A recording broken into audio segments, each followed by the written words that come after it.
ये माहौल हमें, ये समाज हमें एक्सेप्ट करने को तैयार नहीं होगा। अच्छी लड़की उनकी शादी के लिए तैयार नहीं होगी। लड़की हो भी गई तो उसकी मां नखरे दिखाएंगी, बोलेंगे हाफिज लड़का नहीं चाहिए, मौलाना लड़का नहीं चाहिए, समाज में उनको गरीब समझा जाएगा। ये सारे वजूहात आपके ज़हन दिमाग में रहते हैं तब जब आपको कोई ये कहता है कि बेटे को मदरसा भेजिए। ऐसे माहौल में जबकि दूर दूर तक लोगों ने ये फैसला कर लिया हो कि मेरा बेटा कॉलेज जाए, मेरा बेटा स्कूल जाए, मेरा बेटा यूनिवर्सिटी जाए, मेरा बेटा प्रोफेसर बने, मेरा बेटा डॉक्टर बने, मेरा बेटा इंजीनियर बने, नतीजा क्या निकलता है? उन्हीं सोचने वालों के बीच से कोई निकलकर अपना दाखिला या अपने बच्चे का दाखिला मदरसे में करवाता है। 2 साल वो भी मदरसे में पढ़ते, 10 साल वो लोग भी स्कूल में पढ़ते जिनको पैसा चाहिए, माल चाहिए, दौलत चाहिए। 10 साल के बाद एक शानदार तरीके से रिजल्ट मदरसे भी देते हैं और कॉलेजेस की भी रिजल्ट देखने को मिलते। 10 साल के बाद वही लड़का जिसका बाप ये फैसला करता है कि जनाबे वाला मुझे पैसा चाहिए, मुझे माल चाहिए, मुझे दौलत चाहिए, उसका बेटा दिल्ली में नौकरी करता है, उसका बेटा कहीं ठेकेदारी करने जाता है, मजदूरी करने लगता है। दिल्ली, पंजाब, दोहा, कतर, ओमान, पूरी दुनिया में मजदूरी करने वाले वो डायरेक्ट मजदूर नहीं है। उनके वालिदैन ने उनको बड़ा सपना दिखाया था। उनके वालिदैन ने पहले ये ख्वाहिश जाहिर की थी कि मैं कॉलेज में बेटे को डालूंगा, हजरत मैं डॉक्टर बनाऊंगा। नहीं बना सका बेटा, चौपट हो गया, मजदूर बन गया। 2 साल कायदे से जामिया नबविया में तालीम पाने वाले बच्चे, उनके सरों पे दस्तारबंदी के ताज रखे जा रहे हैं, उनको माला पहनाया जा रहा है, उनके लिए नारे लगाए जा रहे हैं, इनका इस्तेकबाल हो रहा है। और ये कामयाबी सिर्फ आज रात तक की कामयाबी नहीं, अब जिंदगी भर जब तक ये जिंदा रहेंगे अपने उसूलों पर अमल करते रहेंगे, कुरानी फरमुदात पर इनका अमल रहेगा। मेरा दावा है कि जब तक जिंदा रहेंगे यहाँ भी इज्जत पाएंगे, मरने के बाद कब्र से भी इज्जत मिलना शुरू होगी। ये कुरान की तालीम पाने की बरकतें अल्लाह इन्हें देता है। इसलिए मैं आपसे गुजारिश करूंगा, आप अपने बच्चों को सबसे पहले मदरसों में भेजें ताकि आपका बच्चा हाफिज कुरान बने।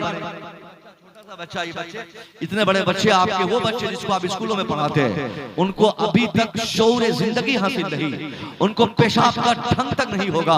उनको साहब अगर तालीम की अगर उनकी बात की जाए, उनका तलफ्फुज इतना चौपट रहता कि कॉलेज में ग्रेजुएशन करने वाले, कॉलेज से एमए, कॉलेज में ग्रेजुएशन करके एमए में एडमिशन करने वाले, कोई स्पेशलिस्ट सब्जेक्ट का अगर वो स्टूडेंट है, तालिब इल्म है, उनका भी मैंने प्रोनाउंसिएशन चेक किया है, उनका मैंने तलफ्फुज देखा है। उनको सब और शब बोलने की तमीज नहीं, उनको जे और जीम की तमीज नहीं, उनको वाद और जा की तमीज नहीं, उनको उनके तलफ्फुज सही नहीं, उनका उच्चारण सही नहीं। मगर ये कुरान की बरकतें देखिए, ये कुरान का एजाज देखिए। एक बच्चा जो अभी से 6 महीना पहले कहीं बकरी चला रहा होता है, कहीं नौकरी कर रहा होता है,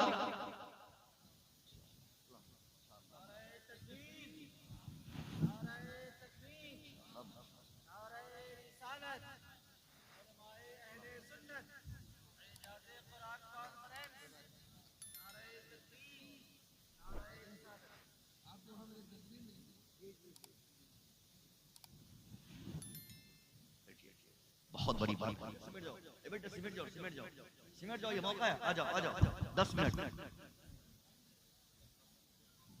खानवादे रज़विया का वज़ीम सितारा जो इस वक्त पूरे हिंदुस्तान की जरूरतों की तकमील के लिए अपने असफार को जारी रखा है और सरकार आला हजरत की मोहब्बत है, मसलक के आला हजरत के पैगामात, सरकार ताजुल शरिया, सरकार मन्नानी में समनानी में ऐसा तशरीफ फरमा है। ये हजारों बुजुर्गों की अमानतों के ये अमीन है। अभी से 4 दिन पहले यानी 13 तारीख को शब की शब कह ले, मैं जामिया मजहर इस्लाम में मेरा खिताब हुआ।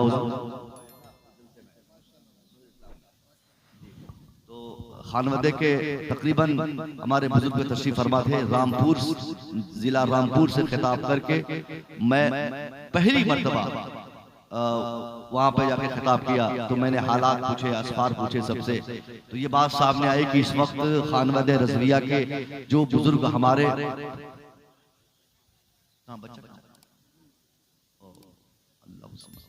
एक बच्चा, क्या उम्र वगैरह कुछ तो बताइए।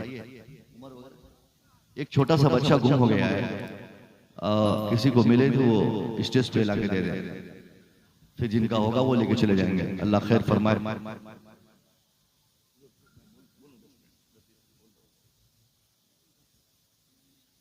तमन्ना नाम का लड़का है, 10 साल उसकी उम्र है। उनके वालिदैन भी खो चुके हैं, उनके वो बच्चा भी खो चुका है। कोई मिले पहुंचा दें। बच्चे पहले नहीं खोते हैं, पहले माँ बाप खोते हैं, फिर बच्चे खोते हैं। माँ बाप जगह पे रहेंगे तो बच्चे हाथ से कैसे जाएंगे। तो सरकार समदानी मियां साहब तशरीफ फरमा हो चुके हैं, बड़ी हस्ती है, बड़े बुजुर्ग हैं।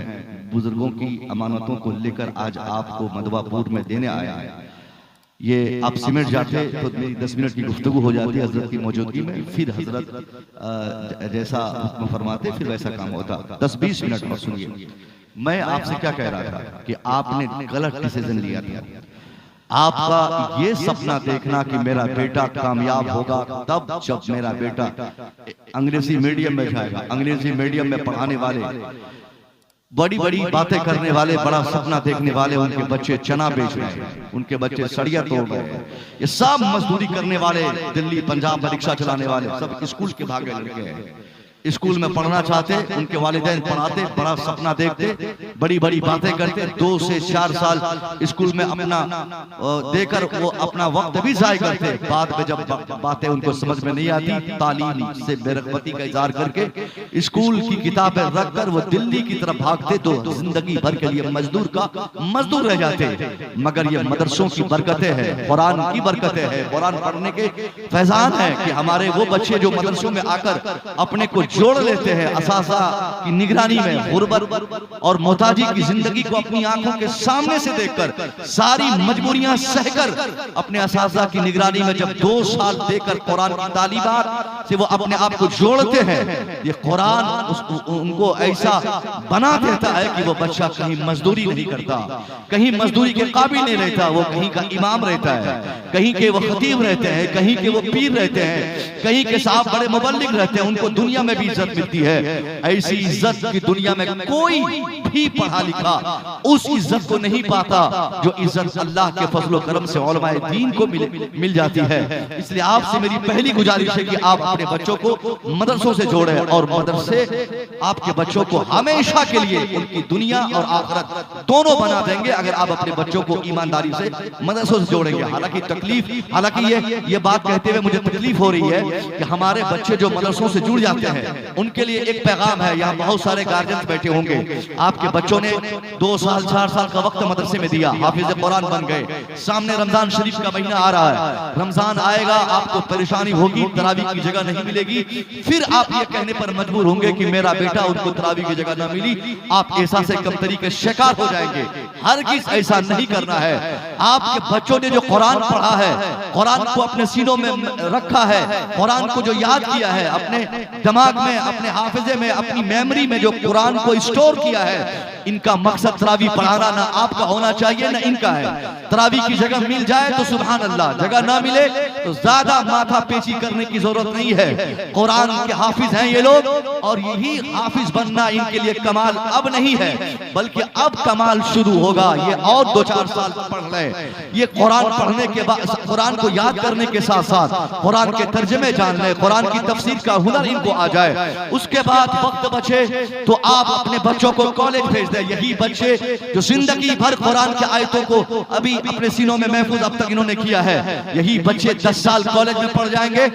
मैं दावे से कह सकता हूं इनके मुकाबले में दुनिया का कोई इंजीनियर नहीं आ सकता, न जाहिरी एतबार से न बातनी एतबार से तो हो ही नहीं सकता। जाहिरी एतबार से भी कोई डॉक्टर इनका मुकाबला नहीं करेगा, कोई इंजीनियर इनका मुकाबला नहीं करेगा। अगर आप जैसे गार्जियन अपने बच्चों को सिर्फ हाफिज बनाने पर भरोसा किए बगैर और ज्यादा अगर आपने की तालीम पर जोर दी तो मुझे यकीन है जिन बच्चों ने मुकम्मल कुरान को अपने सीनों में महफूज किया उनके लिए फिजिक्स कुछ नहीं, उनके लिए केमिस्ट्री कुछ नहीं, उनके लिए बायोलॉजी कोई बहुत बड़ी मुसीबत नहीं, उनके लिए जियोलॉजी कोई बहुत बड़ी परेशानी की किताब नहीं और फन नहीं। वो सारी किताबें, सारे फनून जो दुनियावी एतबार से एक इंसान को मजबूती के मैदान में लाने के लिए काफी समझा जाता है, वो सारे फनून एक झटके में अगर आपने इनको लगा दिया तो मेहनत करके ये सारे फनून सीख सकते हैं, ये सारे नॉलेजेस इनको आ सकते हैं। अगर आपने इनको मदरसों में पढ़ाकर कॉलेजों की तरफ भेजा फिर नतीजा क्या निकलेगा? आज मधवापुर की इस मुकद्दस धरती से निकला हुआ बच्चा जो हाफिज कुरान बनकर जा रहा है, 10 साल के बाद यही बच्चे कॉलेज में पढ़कर डॉक्टर बनेंगे और फिर जामिया और जेएनयू जैसी यूनिवर्सिटी से भी इनको डिग्रियां दी जाएगी, फिर यही बच्चे डॉक्टर बनेंगे, यही इंजीनियर बनेंगे। समाज की जरूरत सिर्फ हाफिज बनना नहीं है, ये कतअन मुनासिब बात नहीं कि सब लोग हाफिज कुरान बन जाए और महज हाफिज कुरान बन जाए, सब लोग हाफिज कुरान बने ना बने, सब आमिले कुरान बन जाए, ये कुरान का मुतालबा है और ये हमारी जरूरत है। हम कुरान पढ़े भी, कुरान पे अमल भी करें, कुरान याद भी करें, कुरान पर अमल करके भी दिखाएं। कुरान याद करने के फजाइल से हम कनार हम तब होंगे, उसकी फजीलत हमें तब मिलेगी जब कुरान पर अमल करेंगे। क्या फरमाया गया? सरकार ने जो ज़हन दिया था उसका मफहूम यही कहता कि जो कुरान पढ़ा है और उस पर अमल करता है या करता रहेगा उसके लिए फजाइल है, उनके लिए भलाइयां है। हम कुरान पढ़ लें और कुरान को सिर्फ तरावी के लिए इस्तेमाल करें और बाकी उस पर अमल न हो तो बहुत हद तक कहा जाएगा कि हमने सिर्फ काले रूफ को याद किया, उस पर अमल नहीं किया, जो कि असल मुतालबा कुरान का है कि हम पर अमल हो ताकि इंसान अपनी दुनिया बना ले, हम पे अमल हो ताकि इंसान की आखिरत बन जाए। कुरान पर अमल करना ये हमारी सख्त तरीन जरूरतों में से एक बड़ी जरूरत है। आज ये उजड़ती दुनिया, इस उजड़ती दुनिया को उजड़ने से बचाने का एक ही रास्ता है कि आदमी कुरान का आमिल हो जाए। इस आग लगी दुनिया की आग बुझाने का एक ही रास्ता है कि इंसान कुरान पढ़े भी और कुरान पे अमल करे भी। वो फ्रांस का पढ़ा लिखा इंसान जब कुरान पढ़ता है तो वो फजाइल बयान करता है। नेपोलियन ने क्या कहा? I hope the time is not far off when I shall be able to unite all the wise and educated men from all countries of the world to establish a uniform based on the principles of Quran। उसने पूरी दुनिया को झंझोड़ते हुए उन्होंने एक ज़हन देने की कोशिश की, खासतौर पे 21वीं शताब्दी में नई दुनिया बनाने के चक्कर में जो लोग हैं, एक देश एक कानून, एक राज एक कानून, एक इंसान एक कानून, एक माहौल एक कानून, इस तरह की बातें करके बहुत हद तक लोग सोचते हैं कि हम समाज में सुधार पैदा करेंगे, लेकिन नहीं। नेपोलियन ने बरसों पहले ऐसी ज़हनियत के मुकाबले में अपनी बात लाकर उनके ज़हन को साफ करते हुए कहा था, I hope the time is not for of. वो कहता है लोगों, मेरी आशा है, मेरी तमन्ना है कि बहुत जल्द ऐसा भी वक्त आएगा when I shall be able to unite all the wise and educated men from all countries of the world। उसने कहा बहुत जल्द भी ऐसा वक्त आने वाला है, या बहुत जल्द ऐसा वक्त आ जाए, शायद ऐसा वक्त आ जाए जब मैं दुनिया के तमाम पढ़े लिखों को एक मंच पे लाऊं, एक शामियाने के नीचे बिठा दूं और सारे पढ़े लिखों के मशवरे के बाद एक ऐसा कानून बनाऊं जो सारी इंसानियत के लिए हो, सारी मानवता के लिए हो, सारी आदमियत के लिए हो, सब के लिए एक कानून हो। मुल्क चाहे उसका डिफर हो, कंट्री उसकी चाहे अलग हो, माहौल उसका चाहे जो भी हो, बिरादरी उसकी चाहे जो भी हो, रंग उसका चाहे जो भी हो, जात चाहे उसकी जो भी हो, सारी इंसानियत को तबाही से बचाने के लिए जब तक पूरी दुनिया में एक कानून नहीं बन जाता तब तक दुनिया में ये नफरतों की आग जो लगी है ये आग नहीं बुझ पाएगी। ये दुनिया को तबाही से बचाने का सिर्फ एक रास्ता है कि इंसान एक कानून के तहत आ जाए और एक कानून पे अमल करे। लोगों ने मशवरा किया, उनसे पूछा कि जनाबे वाला वो कानून होगा कैसा? वो कानून किस किताब के मुताबिक, किसको बुनियाद मानकर, किसको मरकज मानकर, किसको बुनियाद मानकर, किसको केंद्र मानकर तुम बनाओगे?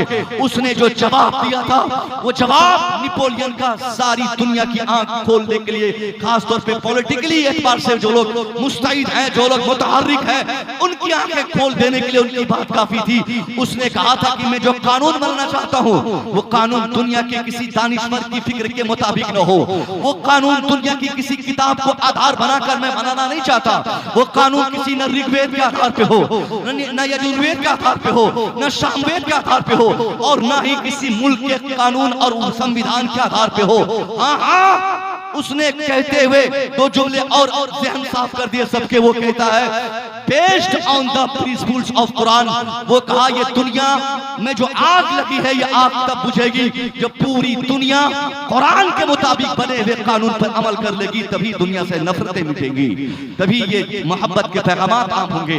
अब बताइए, गैरों ने कुरान पढ़कर अपनी परेशानियों का इलाज तलाश कर लिया, गैरों ने कुरान पढ़कर अपनी लगी हुई आग को बुझाने का हल तलाश कर लिया।